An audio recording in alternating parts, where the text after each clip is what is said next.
सभी को। नमस्ते मैम। नमस्ते मैम। नमस्ते। चलिए क्लास शुरू करते हैं। कमर गर्दन सीधी करके बैठ जाएं। गायत्री महामंत्र के साथ क्लास प्रारंभ करेंगे।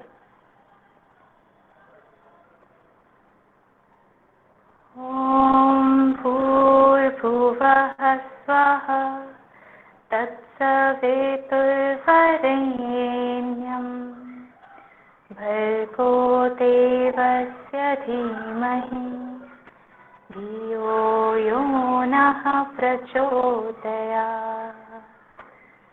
ॐ शान्तिः शान्तिः शान्तिः। मेरे से वापस आ जाएं सभी। स्क्रीन विजिबल है सभी को? हाँ जी। Yes ma'am. चलिए, आज की क्लास में हम आसन शुरू करने जा रहे हैं। तो सबसे पहले देखिए, आसन को शुरू करने से पहले हम कुछ बेसिक चीज़ें जो हैं आसन के बारे में पहले वो डिस्कस करेंगे और उसके बाद अपने स्टैंडिंग पोस्चर्स की तरफ बढ़ेंगे। अपने सिलेबस के अकॉर्डिंग हम आसन को पढ़ेंगे। तो देखिए, ट्रेडिशनली जो आसन का अर्थ होता है, सिटिंग कंडीशन को कहा जाता है। आसन शब्द जो है अस धातु से लिया गया है। अस का अर्थ ही होता है कि बैठना, है ना। तो ऐसी कोई सिटिंग कंडीशन या फिर पोजीशन हो शरीर की जो कि कंट्रीब्यूट करती हो हमारी स्टेडीनेस। अब स्टेडीनेस किस चीज़ की? माइंड की और हमारे बॉडी की, यानी कि हमारे चित्त की और हमारे शरीर की स्थिरता को प्रदान करने वाला है ये आसन। दूसरे अर्थों में यदि हम आसन का शब्द जब देखते हैं तो देखिए, आसन जो है जनरली हम लोग जो छोटी सी कारपेट घर पे यूज़ करते हैं जिस पे बैठकर हम खाना खाया करते थे पहले के टाइम पे, उसको भी आसन ही कहा जाता है। हठ योग में यदि हम बात करते हैं तो देखिए, हठ योग में आसन का पहला स्थान रखा गया है और अष्टांग योग में, जो कि पतंजलि योग सूत्र के अनुसार अष्टांग योग में आसन को तीसरा स्थान प्राप्त है। आसन, और जनरली हम लोग मोस्ट ऑफ द टाइम आसन को जब हम इंग्लिश में ट्रांसलेट करते हैं या फिर दूसरा उसके सिनोनिम्स कहते हैं, तो जनरली पोस्चर्स या फिर पोज का नाम हम दे देते हैं, उसको ट्रांसलेट कर देते हैं। परंतु यदि हम देखें, पोस्चर जो है वो पूरा का पूरा आसन का जो मीनिंग होता है, फुल मीनिंग होता है, उसको कन्वे नहीं करता है। ठीक है, तो हमें ये चीज़ ध्यान रखनी चाहिए कि आसन और पोस्चर में कहीं ना कहीं डिफरेंस ज़रूर है।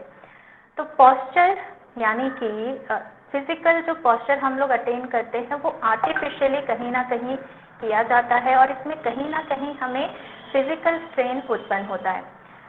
मैं एक छोटा सा एग्जाम्पल दूंगी आप लोगों को कि आसन में और पोस्चर में किस तरीके से डिफरेंस हम समझ सकते हैं। Generally for example, we can sit comfortably on a chair. हम लोग एक चेयर पे बैठे हैं, पर फिर भी हमारा मन जो है वो क्या है, टेंशन से भरा हुआ है, हम उदासीन हैं, मेंटल फ्लक्चुएशंस चल रहे हैं, राइट। तो वो पोस्चर है, क्योंकि यहाँ पे देखिए इतना मेंटल फ्लक्चुएशन के साथ भी हम लोग कंफर्टेबली चेयर पर बैठ पा रहे हैं। तो ऐसे बहुत सारे आसन होते हैं, या फिर आसन नहीं कहेंगे, ऐसे बहुत सारे शारीरिक स्थितियाँ होती हैं, पोस्चर्स होते हैं जो कि जागरूकता की अवस्था के नीचे हम कह सकते हैं कि जागरूकता उनमें नहीं है। So there is lack of consciousness in such postures, जो कि आसन में ये चीज़ें बढ़ जाती हैं कि कॉन्शियसनेस होती है, अवेयरनेस होती है ना, चेतना होती है हमारी जब हम अभ्यास करते हैं। और बहुत सारे ऐसे एलिमेंट्स हैं जिसकी हम आगे बात करेंगे जो आसन में बेसिकली हम देखते हैं। ठीक है, दूसरा एग्जाम्पल मैं आप लोगों को दूंगी। देखिए कि सपोज कीजिए कि हम बैठ के लिख रहे हैं, even if we are not paying any attention to it. Most of the time ऐसा हमारे साथ काफ़ी बार होता है कि हम बैठ के लिख तो रहे हैं पर हम कॉन्शियस ही नहीं है कि हम क्या लिख रहे हैं। हम कहीं से देखकर लिख रहे हैं, तो बस माइंड हमारा कहीं और एंगेज्ड है, डिस्ट्रैक्टेड है, टीवी चल रहा है, and we are writing by seeing in some other text, right. But asana में क्या होता है, आसन में we are suppose to concentrate on our breathing, posture, और उसके साथ साथ कहीं ना कहीं जो परमात्मा है उस पर भी ध्यान हम देते हैं एट द फाइनल स्टेज, जिसको कि हम आसन स्थिति कहते हैं। तो देखिए ये सारे जब एलिमेंट्स आ गए कि हमारा कॉन्सेंट्रेशन भी है ब्रीदिंग पे, परमात्मा पे यानी कि इन्फिनाइट जो है उस पर भी हमारा पूरा ध्यान है, तो कहीं ना कहीं it helps to reduce our mental disturbances to a great extent, है ना। और इसी के कारण हमारा जो मन है वो स्थिर होता चला जाता है। ठीक है, तो हमने क्या जाना यहाँ पे कि आसन आर नॉट पॉस्चर या फिर पोज, हम कह सकते हैं कि दीज आर नॉट पॉस्चर्स। इससे कहीं बियॉन्ड की एक अवस्था है, पॉस्चर से बियॉन्ड की एक अवस्था है, परंतु हम लोग अननोइंगली इसको इंग्लिश में जब ट्रांसलेट करते हैं तो आसना को we are translating it as posture, but हमें ऐसा नहीं करना चाहिए। We should use the authentic name asana. Okay, तो आसन में देखिए बहुत सारी चीजें हमें प्राप्त होती है। इमोशनल स्टेडीनेस आता है, फिजिकल बैलेंस आता है। जब हम आसनों का अभ्यास करते हैं तो एग्जॉशन की स्थिति नहीं उत्पन्न होती है, परंतु जब हम फिजिकल प्रैक्टिस करते हैं या फिर एरोबिक्स करते हैं तो उसमें कितना ज़्यादा हमें एग्जॉशन फील होता है। परंतु जब एक आसन की एक सही स्थिति में जब हम फाइनल स्टेज पे पहुंच जाते हैं तो there is no such stage of exhaustion. आसनों के अभ्यास के दौरान हमें हमारा जो मन है, चित्त है, वो आनंदित अनुभव करता है। ठीक है, और जब हम आसनों का अभ्यास करते हैं, देखिए इसमें कोई भी ऐसा हमारा पर्पस नहीं होता है कि हमें सिर्फ बॉडी बिल्डिंग पर ध्यान देना है, क्योंकि इससे बियॉन्ड की भी चीज़ों पे हम काम करते हैं। जो डिफरेंट डायमेंशन हैं, फिजिकल, मेंटल एस्पेक्ट है, उन सभी पे हम काम करते हैं। तो सिर्फ यहाँ पे बॉडी बिल्डिंग ही हमारा पर्पस नहीं है, इससे बियॉन्ड की अवस्था तक पहुँचने का हम प्रयास करते हैं। क्योंकि पतंजलि जी ने क्या कहा, स्थिर सुखम आसन तो कहा, पर उसके बाद प्रयत्न शिथिल्य अनंत समापत्तिभ्याम भी कहा है। तो प्रयत्न हमारे शिथिल होने चाहिए और हम क्या है, परमात्मा के साथ लीन हो सके, ऐसी अवस्था आसन की अवस्था होती है। आसनों के अभ्यास से हमारा देखिए कितना फिजिकल लेवल पे जो बिहेवियर है, हमारा जो व्यवहार है, नेचर है, इसमें कितना परिवर्तन आता है ना। और ये आसन कहीं ना कहीं देखिए जितने भी जीव जंतु हैं उनके ऊपर नेचुरल पॉस्चर्स हैं। कहीं ना कहीं ये जानवरों से मिल रहा है, किसी वस्तु से मिल रहा है, यस और नो। तो it brings gradual changes in our total personality and it helps to prepare us for the highest practices। जैसे कि हमने क्या कहा कि आसनों के बाद हम किसके लिए तैयार होते हैं, हाईएस्ट स्टेज क्या है, हम प्राणायाम के लिए तैयार होते हैं, प्रत्याहार के लिए तैयार होते हैं, धारणा, ध्यान, उसके बाद की स्थिति समाधि की तरफ बढ़ने का प्रयास करते हैं। ओके, तो आसन हम लोग बेसिकली देखिए एक डायनेमिक एस्पेक्ट होता है, स्टैटिक एस्पेक्ट तो होता ही है, तो दोनों के अपने अपने लाभ जरूर हैं। ठीक है, तो आजकल के टाइम पे यदि हम देखें, देखिए nowadays asana is a very popular yogic practices, we all know, yes और no, we all know that it's a very popular practices. तो हम कहीं ना कहीं जब योग का अभ्यास करने के लिए जाते हैं, किसी भी स्कूल जाएं, किसी भी इंस्टीट्यूट जाएं, so we are mainly focusing on the yogic practices such as asanas, shatkarma, pranayama. But हमें अभी तक ये समझ में आया कि योग क्या है, सिर्फ आसन प्राणायाम तक ही सीमित नहीं है, उससे भी बियॉन्ड की अवस्था तक हमें पहुंचना है कि नहीं। So we are just performing asanas in the form of dynamic practices. हम लोग क्या कर रहे हैं, एक्सरसाइजेस की तरफ से कर रहे हैं। बहुत सारे डायनेमिक पॉस्चर्स हम लोग परफॉर्म करते हैं, एज अ स्पोर्ट्स हम लोग प्रैक्टिस करते हैं, काफ़ी सारे टूर्नामेंट्स खेलते हैं। बट ये तो देखिए इसका डायनेमिक एस्पेक्ट है, परंतु हम देखिए जब स्टैटिक एस्पेक्ट देखें आसनों का, तो ये हेल्प करता है कि हमें स्टेडीली किस तरीके से एक आसन को होल्ड करना है, कंफर्टेबिलिटी किस प्रकार से लेकर आएं, और एफर्टलेसली हमें प्रैक्टिस किस तरीके से करनी चाहिए, इसके ऊपर काम हमें करना पड़ता है ना। तो स्टैटिक एस्पेक्ट जो है, इसमें कहीं पे भी मस्कुलर एक्टिविटी नहीं होती है when we are attaining the final position. We are mainly focusing on our breathing. और ब्रीदिंग के साथ श्वास प्रश्वास की गति के साथ जो हमारी चेतना का स्तर है वो धीरे धीरे करके बढ़ने लगता है। वैसे देखिए कि हठ योग में आसनों से फिजिकल बेनिफिट प्राप्त करने की बात कही जाती है कि नहीं, परंतु हम ये चीज़ एक्सेप्ट तो करते हैं कि हठ योग ये मान के चलता है कि आसनों से देखिए हमें सिद्धासन करने से सिद्धियां प्राप्त होती हैं। अगर हम पश्चिमोत्तासन का अभ्यास कर रहे हैं तो उससे हमारी जठराग्नि बढ़ रही है।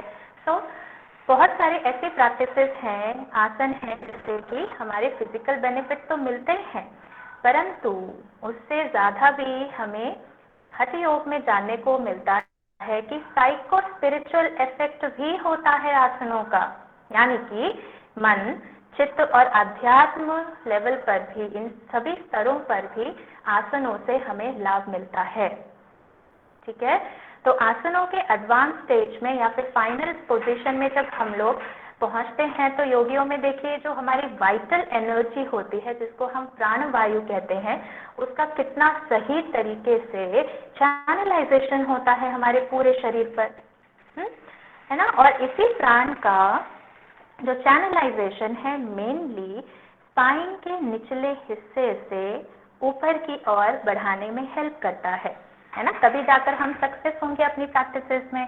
और जो हम अभ्यास कर रहे हैं उन सभी का मेन यही पर्पस होता है कि कहीं ना कहीं हम प्राण के साथ अपान वायु का मिलन करा सकें और उसको ऊर्ध्वगामी करके हायर प्रैक्टिसेस की तरफ बढ़ सकें। ठीक है, तो ये चीज़ हमें ध्यान रखनी है कि कहीं ना कहीं आसन के साइको फिजिकल बेनिफिट्स भी हमें देखने को मिलते हैं हठ योग के ग्रंथ में। पतंजलि जी, महर्षि पतंजलि जी देखिए डिस्क्राइब करते हैं कि आसन के कुछ बेसिक कैरेक्टरिस्टिक्स उन्होंने बताए, है ना, जैसे कि स्थिरम होना चाहिए, सुखम, यानी कि जब हम आसन कर रहे हैं तो उसमें स्थिरता होनी चाहिए, सुख प्राप्त होना चाहिए। तो स्थिरम का, स्थिर सुखम आसनम की जब वो बात करते हैं तो स्थिरम का अर्थ क्या है कि स्थिरता होनी चाहिए, है ना।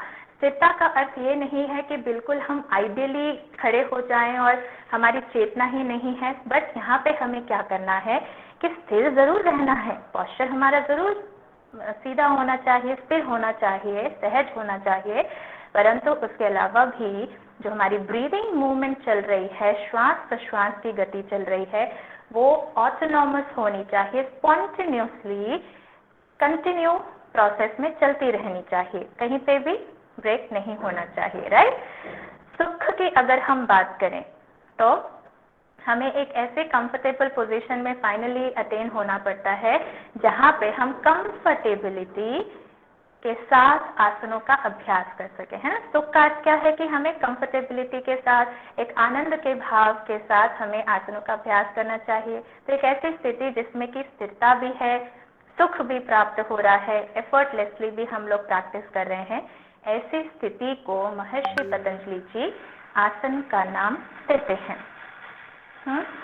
सुख में देखिए एक चीज और आती है कि अगर आपको, अभी हमने जैसे कहा कि कंफर्टेबल पोजीशन तो होना चाहिए, परंतु कहीं पे भी आपको अनबियरेबल पेन आ रहा है आपके शरीर पे, मानसिक रूप पे, शारीरिक रूप पे, तो वो चीज़ नहीं होनी चाहिए। कहीं पे भी अगर एग्जॉशन का भाव आ रहा है तो पक्का वो आसन की स्थिति डेफिनेटली नहीं हो सकती है। तो हमें एक चीज़ का हमेशा ध्यान रखना चाहिए कि हम जब भी आसनों का अभ्यास करें तो we should not try to go beyond our limits, है ना। We should not do such a practice जहाँ पे कि इंटेंस, हमारा जो इंटेंसिटी है उससे हम कहीं ऊपर जाकर अभ्यास कर रहे हैं। तो इंटेंस प्रैक्टिस करने की कोई आवश्यकता नहीं है, क्योंकि वहाँ पे आसन की जो हम कैरेक्टरिस्टिक्स के बारे में बात कर रहे हैं वो खत्म हो जाती है। ठीक है, पर यहाँ पे तो देखिए स्थिरता की बात, सुख की बात हो गई, शिथिलता की बात हो गई, परंतु जब हम प्रैक्टिकली प्रैक्टिस करते हैं देखिए आसनों का, तो उस टाइम पे हम काफ़ी और चीज़ें भी देखते हैं कि ब्रीदिंग हमारा कैसा है, इजी ब्रीदिंग होना चाहिए, हमारी अवेयरनेस जो है वो हमारे शरीर पर हो या फिर शरीर के किसी अंग पर हो, है ना। तो किसी एक वस्तु पर, चक्र पर, श्वास प्रश्वास पर कहीं ना कहीं हम अपनी अवेयरनेस को, सजगता को बनाए रखते हैं आसनों के अभ्यास में। तो there is it should be effortless practice. तो आसनों का क्या होना चाहिए कि एफर्टलेसली वी शुड प्रैक्टिस। तो जितने भी हमारे प्रयत्न हम कर रहे हैं, चाहे वो स्टेप्स से हो, स्टेप्स में आने का, जाने का तरीका, या फिर फाइनल स्टेज में होल्डिंग में, आपको बिल्कुल अपने सभी एफर्ट्स को खत्म करने का प्रयास करना चाहिए। And we should always try to learn to maintain asana for longer duration। हमें इस चीज़ का हमेशा ध्यान रखना चाहिए कि we always should try to maintain in the final position, और लंबे समय तक होल्डिंग हम कर सके। तो इस चीज़ को हमें हमेशा ट्राई करना चाहिए कि अपने आप को हमेशा एक प्रोग्रेसिव पाथ में हम आगे चला सकें, कि हम आसन के फाइनल स्थिति में लंबे समय तक अपने शरीर की स्थिति को बनाए रख सकें। क्लियर? चलिए, तो देखिए अब इसके बाद मैं छोटी सी एक चीज़ आपको और बता देती हूँ कि आसनों का अभ्यास जब हम करते हैं तो काफ़ी, अभी जो मैंने डिस्कस किया उसके अलावा भी बहुत सारी, अगर फिजिकल लेवल पर देखें तो बहुत सारी चीज़ें हम जान पाते हैं आसनों के प्रैक्टिकल अभ्यास से। ठीक है, जैसे कि स्ट्रेचिंग इफेक्ट होता है जब हम आसनों का अभ्यास करते हैं। तो स्ट्रेचिंग इफेक्ट आता है, कहीं ना कहीं कॉन्ट्रैक्शन और रिलैक्सेशन होता है हमारे मसल्स पैर का, ब्लड सर्कुलेशन इम्प्रूव होता है। कहीं ना कहीं देखिए हमारे शरीर पे जब हम प्रैक्टिस करते हैं तो प्रेशर जो है जनरेट होता है, कहीं पे रिलीज हो रहा होता है, और यही जो प्रेशर मैकेनिज्म जो हो रहा है हमारे शरीर में, उसके कारण हमारे जो मसल्स होते हैं वो रिलैक्स होते हैं, और इसी के कारण हमारे इंटरनल ऑर्गन्स पे देखिए जो प्रेशर पड़ रहा है, उसी के कारण इंटरनल ऑर्गन्स की एक्टिवेशन हो रही है। एक वेल कोऑर्डिनेटेड बैलेंस भी आता है जब हम आसनों का अभ्यास करते हैं। साइकोलॉजिकली अगर हम आसनों की बात करें तो देखिए कहीं ना कहीं आसनों के प्रभाव से हमारा जो स्ट्रेस है, स्ट्रेस में भी कमी देखने को मिलती है, और इसी के कारण जैसे जैसे आपका स्ट्रेस कम होने लगेगा, आपका जो चित्त है वो बिल्कुल काम होने लगेगा, और उसी से ही हमें आनंद की प्राप्ति होगी, और कहीं ना कहीं हमारा जो इनर अवेयरनेस है वो भी बढ़ता है। ठीक है, तो अब हम चलते हैं आगे। सबसे पहला आसन है हमारा कटी चक्रासन। तो कटी चक्रासन देख लीजिए कि हम स्टैंडिंग पोस्चर होता है, और इसमें दोनों हाथों को किसी एक साइड पर लिया जाता है। ठीक है, तो एक हाथ पीछे पूरा एक्सटेंडेड है, और दूसरा हाथ जो है आप देख सकते हैं इस पोस्चर में, इस फोटो में, कि इस व्यक्ति का जो राइट हैंड है वो पीछे एक्सटेंडेड है, और जो दूसरा हाथ है लेफ्ट हैंड है वो एल्बो से फ्लेक्स्ड है, मुड़ा हुआ है। कमर इस अभ्यास में सामने की तरफ रखा जाता है, और इस अभ्यास को जब हम करते हैं तो छाती वाले हिस्से पर, पीठ वाले हिस्से पर काफ़ी अच्छा स्ट्रेच आता है। तो उस इन्हीं चीज़ों को मद्देनजर रखते हुए बेनिफिट्स और कॉन्ट्रा इंडिकेशंस की हम लोग बात करेंगे। तो कटी चक्रासन का अभ्यास जो है हमारे हाथों को और शोल्डर जो मसल्स हैं हमारे, है ना, क्योंकि देखिए हाथ यूज़ हो रहा है, शोल्डर यूज़ हो रहा है, तो इनको स्ट्रेंथन करता है ना, और इसके साथ हमारे चेस्ट को एक्सपैंड करता है, expansion of chest is there. इसी के साथ साथ अगर हम पीछे देखें, पीठ की तरफ देखें, छाती की बात तो हो गई, पीछे की तरफ यदि देखी जाए तो हमारे स्पाइन को स्ट्रेंथन करता है, स्पाइनल मसल्स में काफ़ी अच्छा खिंचाव पड़ता है इस अभ्यास को करने से, और इसी के कारण हमारा जो बैक पेन है वो भी रिड्यूस होता है। बैक पेन रिड्यूस करके अगर किसी व्यक्ति में देखिए अगर पोस्चरल डिफेक्ट आ रहा है, स्पाइन से रिलेटेड स्पाइनल डिफॉर्मिटीज आ रही है या पोस्चरल डिफेक्ट आ रहा है, बैठने उठने आपका गलत तरीका है बैठने उठने का, सोने का, तो उससे काफ़ी बार हमारी स्पाइन में काफ़ी नेगेटिव इम्पैक्ट पड़ता है, तो उसमें भी लाभदायक है कटी चक्रासन। हमारे अगर पेट की, अगर आप पेट वाला हिस्सा देखेंगे तो पेट की देखिए साइड ट्विस्टिंग हो रही होती है हल्की हल्की सी, तो उससे जो एब्डोमिनल एरिया का जो हमारा ऑब्लिक मसल होता है, because they are in oblique shaped, है ना, ऑब्लिक होते हैं वो, इसीलिए उनका नाम, मसल्स का नाम क्या रखा गया है, ऑब्लिक मसल उन्हें कहा जाता है, और इसको भी स्ट्रेंथन करता है, इम्प्रूव करता है हमारे डाइजेशन को, डाइजेशन इम्प्रूव होगी तो कॉन्स्टिपेशन है, इंडाइजेशन है, डाइजेस्टिव रिलेटेड प्रॉब्लम्स है, इसको ठीक करता है। रेस्पिरेटरी डिसऑर्डर्स को कम करने में लाभदायक है। हमने जैसे कि ऊपर देखा कि चेस्ट को काफ़ी अच्छा एक्सपेंशन मिल रहा है, तो लंग कैपेसिटी को भी इम्प्रूव करता है। और साथ ही साथ देखिए कमर पे ट्विस्टिंग इफेक्ट आ रहा है, तो इससे एब्डोमिनल फैट को रिड्यूस करने में सहायता मिलती है। तो क्या क्या चीज़ें इंपॉर्टेंट हो गई इसमें? स्पाइनल स्ट्रेंथनिंग होती है, पोस्चरल डिफेक्ट ठीक हो रहा है, एब्डोमिनल फैट रिड्यूस हो रहा है, डाइजेशन इम्प्रूव हो रहा है, और कहीं ना कहीं हमारा कार्डियोवैस्कुलर जो हेल्थ है, हार्ट के ऊपर भी काफ़ी हेल्दी इसका इफेक्ट पड़ता है इस अभ्यास को करने से। कॉन्ट्राइंडिकेशंस की अगर हम बात करें तो बहुत ज़्यादा इसमें कॉन्ट्राइंडिकेशंस नहीं होते हैं, परंतु जिन व्यक्तियों को फ्रोजन शोल्डर की समस्या है कि हाथ बिल्कुल फ्रीज हो रखे हैं, या फिर हर्निया की समस्या है, तो इनको अवॉइड करने की आवश्यकता होती है। ठीक है। प्रेग्नेंट लेडीज में ध्यान रखना है कि डिस्कम्फर्ट हो सकता है, क्योंकि एब्डोमिनल ट्विस्ट है, तो ड्यू टू डिस्कम्फर्ट, तो इसीलिए हमें प्रयास करना है कि हम अभ्यास को अवॉइड करें। Who should avoid? The pregnant ladies should avoid this practice because it can create discomfort in your abdominal area. Otherwise ये प्रैक्टिस जो है बहुत ही सिंपल बेसिक आसन है, तो ये काफ़ी स्विचेबल प्रैक्टिस होती है स्पाइन को लचीला रखने के लिए, हेल्दी रखने के लिए, बिगिनर्स के लिए, राइट। नेक्स्ट आसन की तरफ चलते हैं, पाद हस्तासन। पाद हस्तासन में आप नीचे पोस्चर देख सकते हैं, हमारा जो लेग है वो बिल्कुल ग्राउंड से परपेंडिकुलर है, वेट हल्का सा हमें शिफ्ट करना होता है पंजों की तरफ, और स्पाइन देखिए कितनी बेहतरीन तरीके से नीचे की तरफ झुकी हुई है। तो वी शुड ऑलवेज ट्राई कि हम जब भी फॉरवर्ड बेंड करें पाद हस्तासन के अभ्यास में, तो पहले अपने पेट को, छाती को और फिर अपने माथे को पैर के नज़दीक लाने का प्रयास करना चाहिए। ठीक है। तो माथे को अगर पहले ही आप प्रयास करेंगे कि घुटने के साथ लगाने का, तो आपका मूवमेंट कहीं ना कहीं रेस्ट्रिक्ट हो जाता है, तो आप कभी भी एक बेहतर तरीके से पाद हस्तासन का या फिर कोई भी फॉरवर्ड बेंडिंग आसन का अभ्यास नहीं कर पाएंगे। एंड बेस्ड अपॉन दिस कि हमारी स्पाइनल फ्लेक्सिबिलिटी भी इम्प्रूव नहीं हो पाएगी। तो हमें हमेशा ये प्रयास करना चाहिए कि हिप जॉइंट से झुकने का प्रयास करें, सो दैट कि स्पाइन में काफ़ी अच्छा स्ट्रेच आता है इस अभ्यास को करते समय, और पेट, छाती और फिर माथा जहाँ तक हो सके वहाँ तक आप पैर के साथ उसे ज्वाइन कर सकते हैं। यहाँ पे देखिए कि इस लेडी का जो फोर हेड है ऑलमोस्ट शिन बोन से नीचे की तरफ आ चुका है ना। तो such a good posture she is showing. तो पाद हस्तासन, पाद हस्तासन यानी कि हाथ जो है हमारे पैरों के नज़दीक हैं, इसीलिए आसन का नाम है पाद हस्तासन।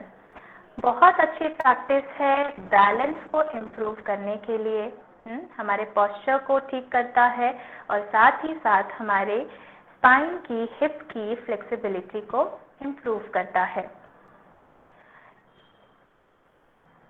इसके बाद यदि हम देखें कि पेट पे काफ़ी अच्छा दबाव पड़ रहा होता है, तो डाइजेस्टिव फायर पे या फिर जिसको हम चक्राग्नि कहते हैं, इस पे भी काफ़ी असर पड़ता है पाद हस्तासन का अभ्यास करने से। कंसंट्रेशन पावर को इम्प्रूव करता है, और इसी के साथ देखिए जब हम नीचे की तरफ बेंड करते हैं तो फाइनल पोजीशन में जाके यदि आप आंखों को बंद कर लें या फिर बिल्कुल सहजता के साथ, स्थिरता के साथ अभ्यास करें, तो इस अभ्यास को करने से कंसंट्रेशन इम्प्रूव होता है, और कहीं ना कहीं हम ये कह सकते हैं कि जो हमारा जितना भी स्ट्रेस लेवल है, एंजाइटी है, जितनी भी थकावट है, उसको ख़त्म करके पूरे शरीर में प्राण का प्रवाह को बढ़ाने का प्रयास करता है पाद हस्तासन का अभ्यास। ठीक है। इम्प्रूव मेटाबॉलिज्म, अभी आपको कहा कि जैसे कि डाइजेस्टिव जूसेस को इम्प्रूव सिक्रीट करने में हेल्प करता है, तो उसी के कारण मेटाबॉलिज्म पे भी काफ़ी अच्छा इम्प्रूव करता है हमारे मेटाबॉलिज्म को। गैस्ट्रिक प्रॉब्लम को दूर करता है। अगर बहुत ज़्यादा गैस्ट्रिक समस्या है हमें, या फिर मेटाबॉलिक डिसऑर्डर है, कि आपको बहुत ज़्यादा ब्लॉटिंग सेंसेशन होती है, कॉन्स्टिपेशन है, इनडाइजेशन है, इसमें काफ़ी असर करता है पाद हस्तासन का अभ्यास, क्योंकि जब हम फॉरवर्ड बेंड करते हैं तो पेट पे, छाती पे काफ़ी अच्छा दबाव पड़ता है। क्लियर? और हम नेक्स्ट देखते हैं कि स्प्लीन और लिवर, यानी कि हम ये कह सकते हैं कि जो हमारे एब्डोमिनल ऑर्गन्स जो हैं इनकी टोनिंग होती है, स्टिमुलेशन होता है और उनके फंक्शन जो हैं उनको इम्प्रूव करता है। डाइजेस्टिव डिसऑर्डर हमने अभी डिस्कस ही कर लिया कि इसको भी रिलीव करता है।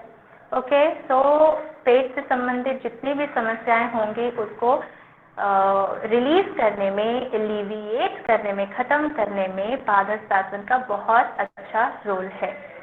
ध्यान रखना है कि पाद हस्तासन देखिए फॉरवर्ड बेंडिंग का आसन है, तो आपको अभ्यास करने के बाद बैकवर्ड बेंडिंग आसन करना ज़रूरी होता है। अदरवाइज क्या है, आपको एक कंफर्टेबिलिटी नहीं आएगी कि आपने फॉरवर्ड बेंड तो किया बट उससे काफ़ी स्ट्रेच आता है क्योंकि स्पाइन पे, तो हम हमेशा प्रयास करें कि उसके बाद एक बैकवर्ड बेंडिंग आसन का ज़रूर करें।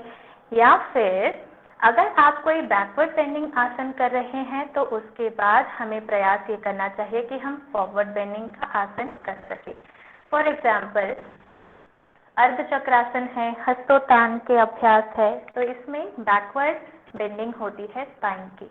तो उसके बाद काउंटर पोज हम करते हैं जनरली, है ना। तो as a counter pose of hastottana and ardha chakrasana we should always practise a forward bending pada hastasana practice. Okay, next चलते हैं कॉन्ट्राइंडिकेशन की तरफ। तो कॉन्ट्राइंडिकेशन में हमें हमेशा ध्यान रखना है पाद हस्तासन को लेके कि यदि किसी को सीवियर लो बैक पेन है तो फॉरवर्ड बेंडिंग प्रैक्टिसेस हमेशा अवॉइडेड होती है।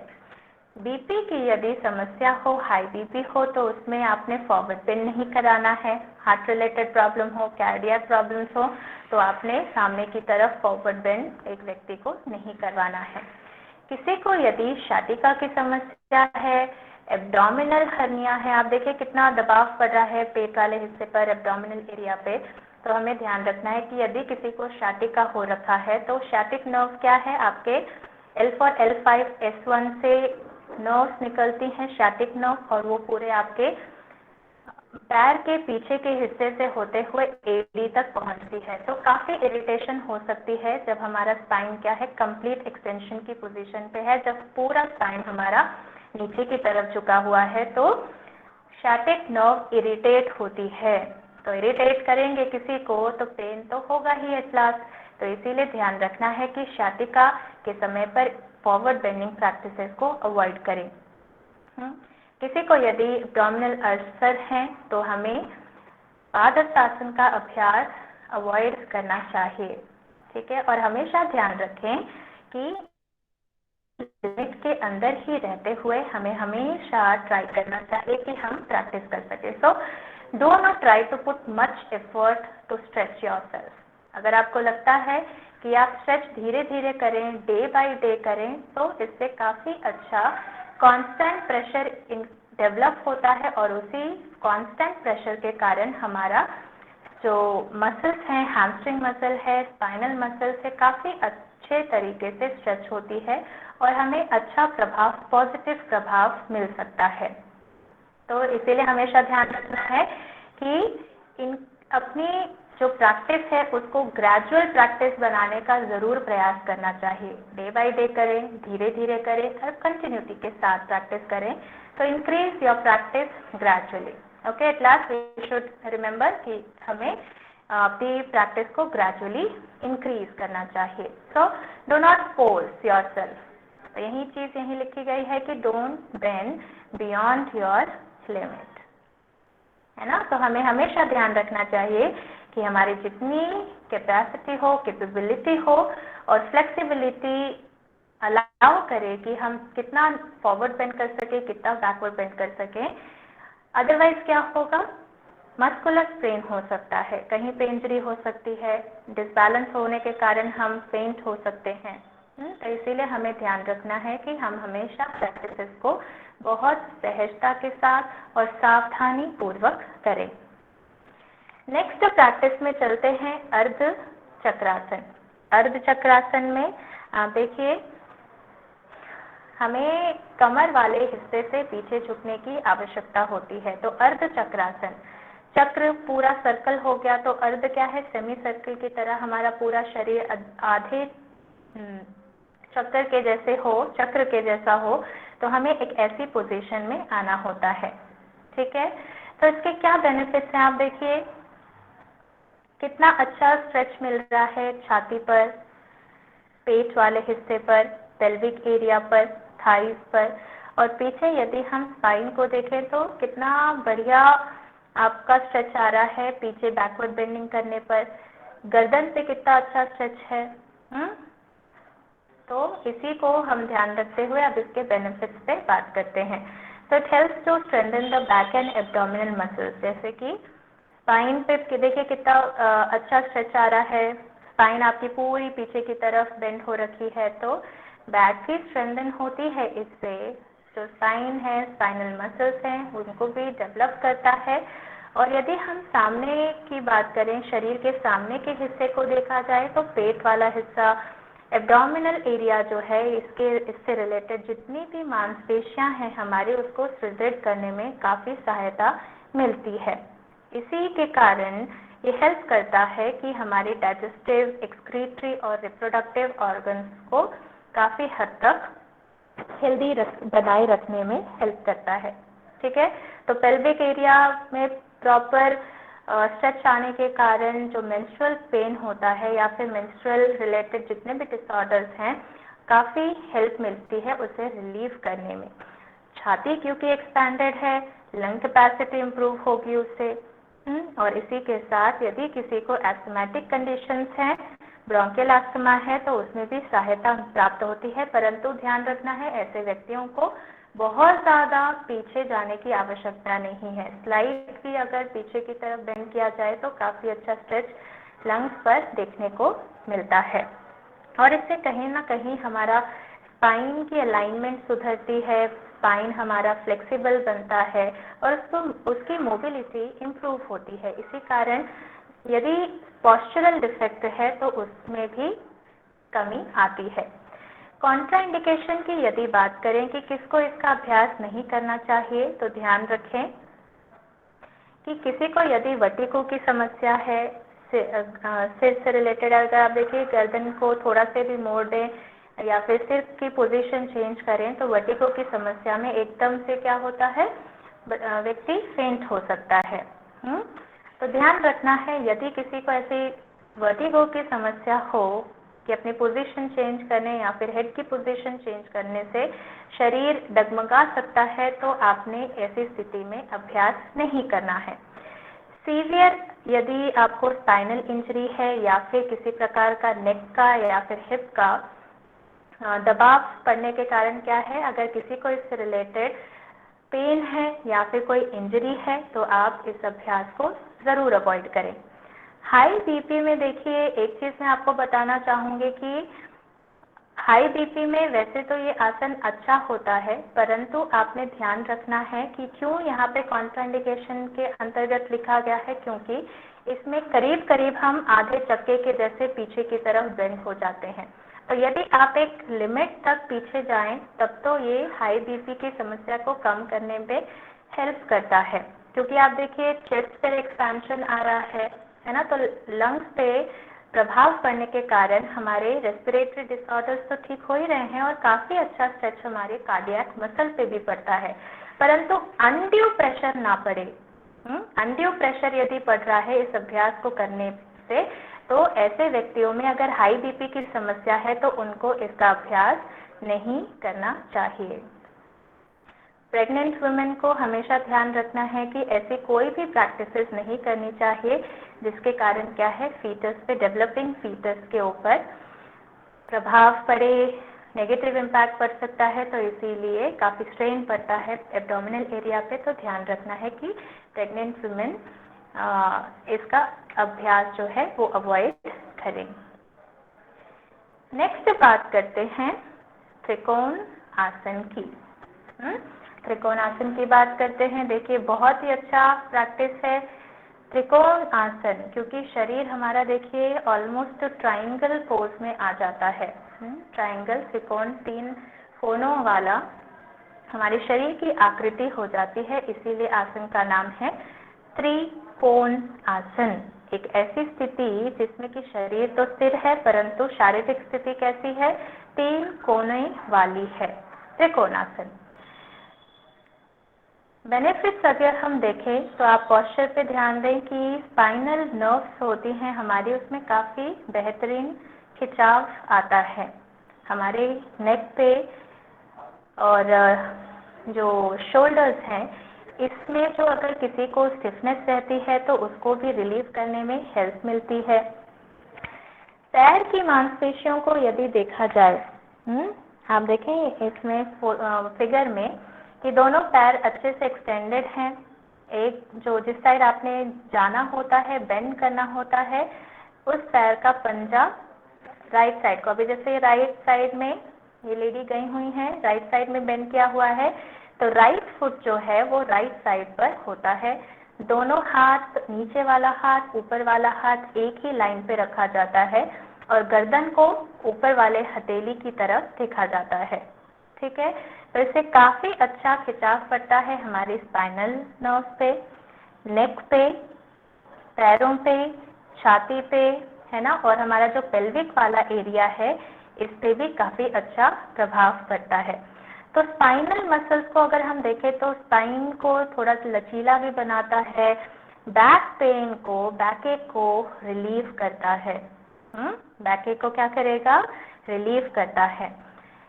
जनरली अगर हल्का फुल्का आपको नेक में स्ट्रेन रहता है, हल्का दर्द रहता है, स्टिफनेस रहती है मॉर्निंग में उठने के बाद, तो जनरली अगर आप त्रिकोण आसन का अभ्यास करें जिसमें कि गर्दन ऊपर की तरफ ट्विस्ट की गई है, तो ऐसे व्यक्तियों में नेक का जो दर्द है, गर्दन की जो परेशानियां हैं उसमें भी कमी देखने को मिलती है।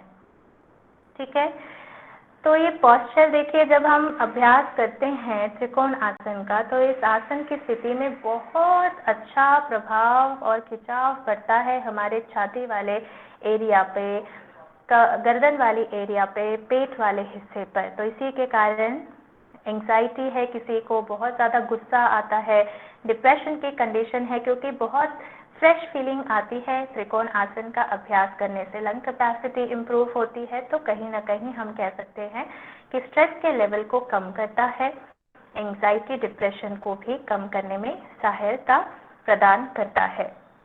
ठीक है, कमर की यदि बात की जाए तो वेस्ट लाइन फैट जो है, एब्डोमिनल फैट है, उसको भी रिड्यूस करता है, और कमर के साइड वाला जो फैट है ना, उसको भी रिड्यूस करने में हेल्प करता है। ठीक है, इसी के साथ साथ अगर हम पेट वाले स्थान को देखें तो आप देखिए दोनों साइड से, क्योंकि हम अभ्यास करते हैं, राइट साइड पे भी बेंड करते हैं, फिर उसके बाद ऑल्टरनेटिवली हम लेफ्ट साइड से भी अभ्यास करते हैं, तो छाती पर, हमारे हृदय पर काफ़ी अच्छा स्टिमुलेटिंग इफेक्ट मिलता है। नाभि को देखें, पेट वाले स्थान को देखें तो गैस्ट्रिक ट्रबल्स है, एसिडिटी बहुत ज़्यादा बनती है, तो ऐसे व्यक्तियों को अगर त्रिकोण आसन दिया जाए या फिर नित्य रूप से अगर वो त्रिकोण आसन का अभ्यास करें तो काफ़ी लाभ उनको प्राप्त होगा। इंडाइजेशन, कॉन्स्टिपेशन को भी रिड्यूस करता है, और इसी के साथ साथ पेल्विक एरिया में ब्लड का सर्कुलेशन इम्प्रूव करता है। इसी के कारण पेल्विक एरिया की टोनिंग होती है, और हम ये कह सकते हैं thereby it helps to tone the reproductive organs. तो इससे हमें क्या प्राप्त होगा, रिप्रोडक्टिव हेल्थ प्राप्त होगा। कॉन्ट्राइंडिकेशंस की यदि बात की जाए तो यदि किसी को वर्टिगो की समस्या है तो अगेन इस अभ्यास को नहीं करना है। स्पाइनल डिसऑर्डर्स है तो भी इस अभ्यास को नहीं करना है। हाई बीपी की समस्या में एक बार फिर, जैसे इससे पहले वाले आसन में बात की गई थी कि आपने बियॉन्ड एक्सटेंड जाकर प्रैक्टिस नहीं करना है। वैसे नॉर्मल ब्लड प्रेशर हल्का फुल्का फ्लक्चुएट होता है तो आप इसका अभ्यास ज़रूर कर सकते हैं, क्योंकि काफ़ी अच्छा स्टिमुलेटिंग इफेक्ट पड़ता है हमारे हार्ट के ऊपर, लंग्स के ऊपर। परंतु क्योंकि इसमें बहुत ज़्यादा नीचे बेंड करने की आवश्यकता होती है तो हमें ये प्रयास करना है कि यदि हमारा बीपी जो है काफ़ी हाई रहता है और बहुत ही फ्रीक्वेंटली फ्लक्चुएट होता है, तो हमें त्रिकोण आसन का अभ्यास अवॉइड करना चाहिए। नेक्स्ट पॉइंट में जो देखिए लिखा है कि सर्वाइकल स्पॉन्डिलाइटिस की समस्या के टाइम पे हमें इसका अभ्यास नहीं करना चाहिए, परंतु देखिए अगर किसी को सर्वाइकल की समस्या है तो हमारी जो गर्दन ऊपर की तरफ ट्विस्ट की हुई थी उसको ऊपर ट्विस्ट करने की आवश्यकता नहीं है। आप गर्दन को सामने की तरफ रखकर भी अभ्यास आराम से प्रैक्टिस कर सकते हैं। क्लियर? सीवियर नेक पेन है, शोल्डर पेन है, बैक पेन है, तो भी आपने सीवियर अगर हल्का फुल्का रहता है तब तो आप अभ्यास कर सकते हैं, परंतु अगर सीवियर रहता है, अनबेरेबल पेन रहता है, तो आप इस अभ्यास को अवॉइड करें। नी इंजरी है, आर्थराइटिस की समस्या है, नी आर्थराइटिस स्पेशली, क्योंकि आर्थराइटिस तो पूरे शरीर पे किसी भी जॉइंट्स पर हो सकती है, परंतु यहाँ पे इस पॉस्चर के हिसाब से, त्रिकोण आसन के हिसाब से यदि किसी को नी से संबंधित आर्थराइटिस है तो आपने इसका अभ्यास अवॉइड करना है। नेक्स्ट आसन हम लेते हैं परिवृत्त त्रिकोण आसन। ठीक है, नेक्स्ट आसन है हमारा परिवृत्त त्रिकोण आसन। तो देखिए परिवृत्त का अर्थ होता है त्रिकोण आसन तो आपने किया है, परंतु उसी में परिवृत्त करना है, यानी कि ट्विस्ट करना है अपने आप को। तो देखिए त्रिकोण आसन में जिस साइड का पैर आपका ट्विस्ट हुआ होता है, आप लास्ट फिगर में देखें, है ना, तो राइट साइड पे राइट लेग को हमने ट्विस्ट किया है, जो एंकल है उसको राइट साइड में ट्विस्ट किया हुआ है, तो हम राइट साइड में ही गए हुए हैं। परंतु अब जो हम नेक्स्ट आसन करेंगे उसमें ऑपोजिट हो जाता है। अब देखिए राइट साइड गए हैं तो राइट हैंड ही इसी तरफ है ना, पर नेक्स्ट आसन में परिवृत्त हो जाता है, यानी कि रिवॉल्व हो जाता है। तो अगर आप लेफ्ट साइड का अभ्यास जैसे इस फिगर में दिया हुआ है, लेफ्ट साइड का लेग अगर आगे की तरफ एक्सटेंडेड है तो आपका कौन सा हाथ होगा? ऑपोजिट हैंड होगा। राइट हैंड अब आगे की तरफ आ जाएगा लेफ्ट लेग के पास में। ठीक है, समझ पा रहे हैं आप लोग? अगर लेफ्ट लेग है तो ऑपोजिट हैंड यानी कि राइट हैंड आपके लेग के पास होगा। अगेन दोनों हाथ 180 डिग्री का एंगल बनाएंगे। बाकी प्रैक्टिस बिल्कुल त्रिकोण आसन की जैसे ही होती है।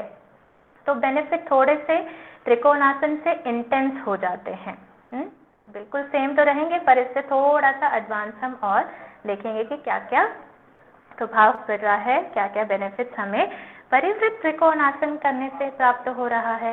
It stimulates abdominal organs. तो आप देखिए यहाँ पे पेट का और छाती, पेट का और जो ऑपोजिट आप देख पा रहे होंगे कि पेट का दबाव या फिर थाई का दबाव पेट के ऊपर कितना बेहतरीन तरीके से पड़ रहा है। तो इसी के कारण एब्डोमिनल ऑर्गन पे बहुत अच्छा प्रभाव पड़ता है, स्टिमुलेटिंग इफेक्ट पड़ता है।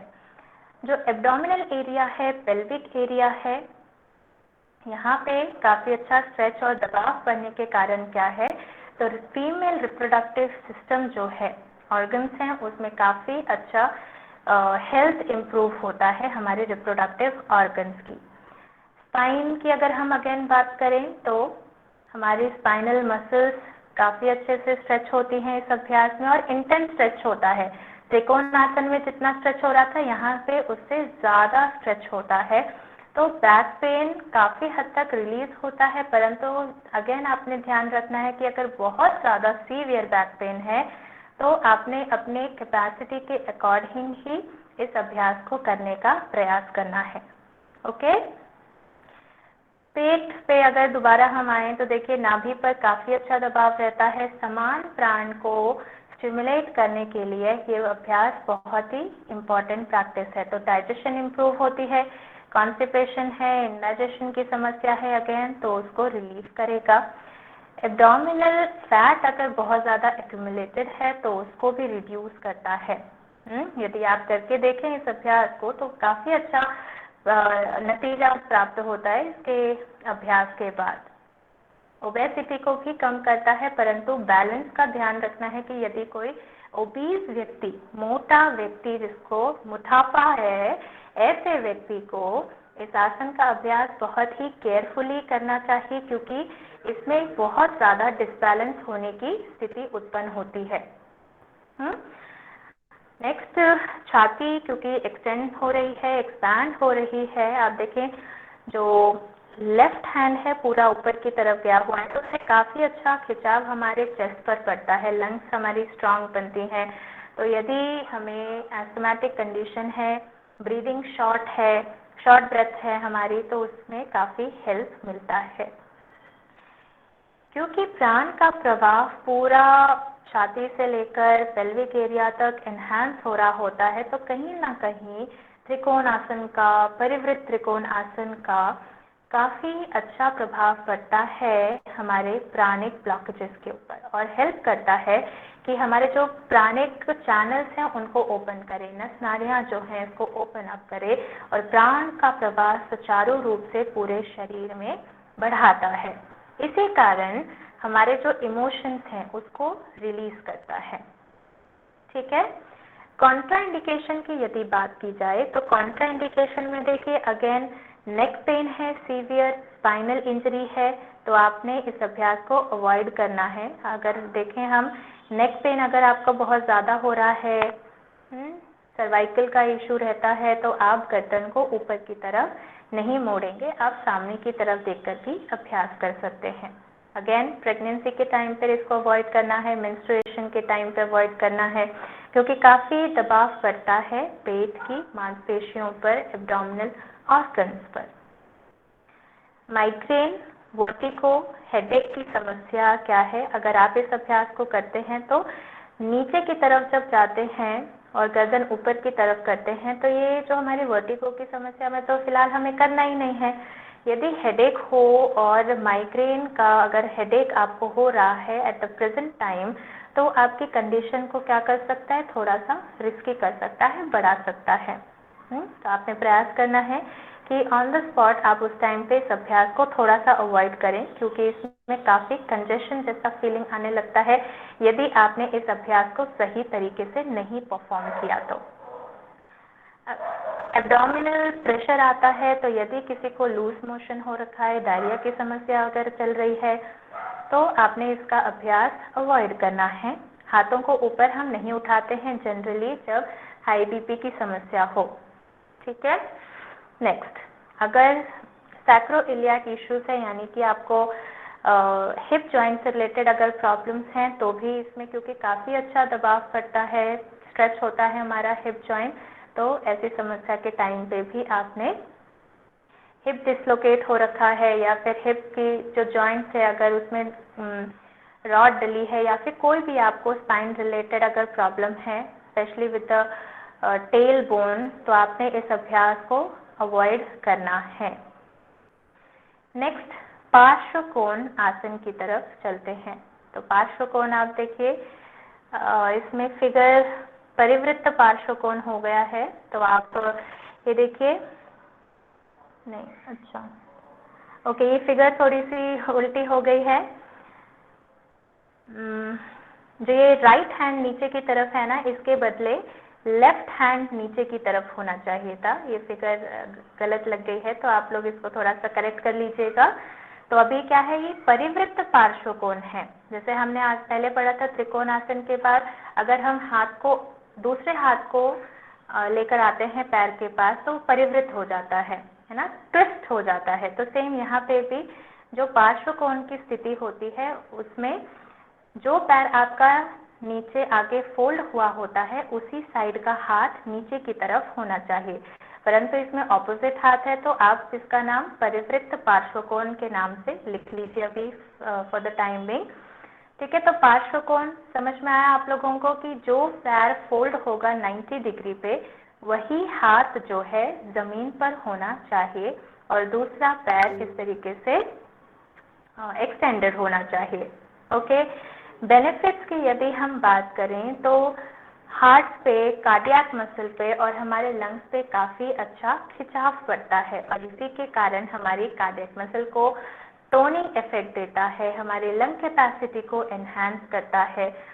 पेट पे देखिए, क्योंकि हम दोनों साइड से अभ्यास करते हैं, राइट साइड से भी लेफ्ट साइड से भी, तो हमारी एब्डोमिनल ऑर्गन्स पे भी स्टिमुलेटिंग इफेक्ट लेकर आता है, और जितने भी हमारे एब्डोमिनल ऑर्गन्स हैं उनकी कार्य क्षमता को, उनकी फंक्शनैलिटी को इम्प्रूव करता है। इसी के साथ साथ ये जो प्रैक्टिस है पार्श्व कोणासन की, इसमें बैलेंस बहुत इम्पॉर्टेंट होता है। तो कहीं ना कहीं जब आप इस अभ्यास को करते हैं तो इससे हमारा जो ओवरऑल बैलेंस है शरीर का वो इम्प्रूव होता है।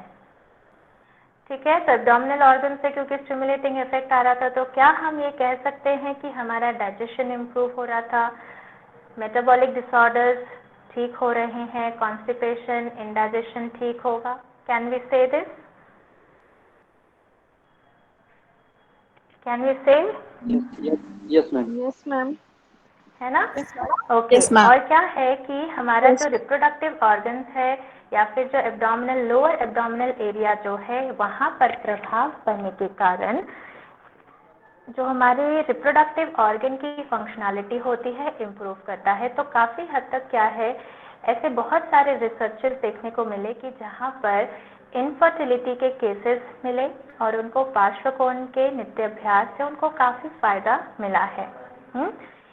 पार्श्वकोण का अभ्यास शातिका पेन के लिए बहुत लाभदायक होता है। ओके, क्योंकि इसमें पैर जो होता है वो हिप जॉइंट जो है, एक्सटर्नल रोटेशन हो रही होती है हमारे हिप जॉइंट की, और आप देखिए जो पैर फोल्ड है 90 डिग्री पे फोल्ड है, तो बहुत ज़्यादा हमारे पैर के पीछे वाले हिस्से पर स्ट्रेच नहीं पड़ता है, तो काफ़ी असर पड़ता है हमारे शातिका पेन पे। तो रिलीजिंग इफेक्ट होता है वो, ठीक है, रिलीव करता है पेन को। कॉन्स्टिपेशन की बात की जाए, कॉन्स्टिपेशन को रिलीज करता है। ओके, अब हम चलते हैं कॉन्ट्रा इंडिकेशन की तरफ कि किस किस को नहीं करना है या फिर क्या क्या इंडिकेशंस हमें देखनी चाहिए कि ऐसे कौन से अभ्यास हैं या फिर कौन से ऐसे एलिमेंट है, डिजीजेस हैं, रोग हैं जिसके अंतर्गत हमें पार्श्वकोण का अभ्यास नहीं करना चाहिए। ठीक है, तो शोल्डर इंजरी हो, हेडेक के समय पर अभी हमने जैसे बात की थी कि उसमें आपने गर्दन को ऊपर नहीं करना है, या फिर अभी प्रेजेंट टाइम पे अगर आपको हेडेक हो रहा है तो आप इस अभ्यास को, क्योंकि बैलेंसिंग पॉस्चर है तो आपको काफ़ी स्ट्रेन पड़ता है हेड के ऊपर, तो आप इस अभ्यास को अवॉइड ज़रूर करें। नेक इशू है, अगेन वर्टिगो की समस्या है, माइग्रेन है, तो आप इस अभ्यास को मत कीजिए। आप सामने की तरफ देखकर अभ्यास कर सकते हैं, right. So this is all about parshvakona asana. अगर आप देखिए फिर कि नी में अगर आपको परेशानी है तो आप इसको ज़रूर अवॉइड कीजिए, क्योंकि नी पे बहुत अच्छा खासा प्रेशर पड़ता है और नी के आसपास के जो मसल्स हैं, टेंडन्स हैं, लिगामेंट्स हैं, उस पर काफ़ी प्रभाव पड़ता है। तो यदि किसी को बहुत ज़्यादा पेन हो या फिर एजेड व्यक्ति हों तो उनको इसका अभ्यास हम नहीं देते हैं। ठीक है, तो हम यहाँ तक आज फिनिश करते हैं। इतने में से यदि किसी को कोई समस्या हो तो आप ज़रूर, कोई क्वेश्चन हो, कोई क्वेरी हो, आप ज़रूर पूछ लें।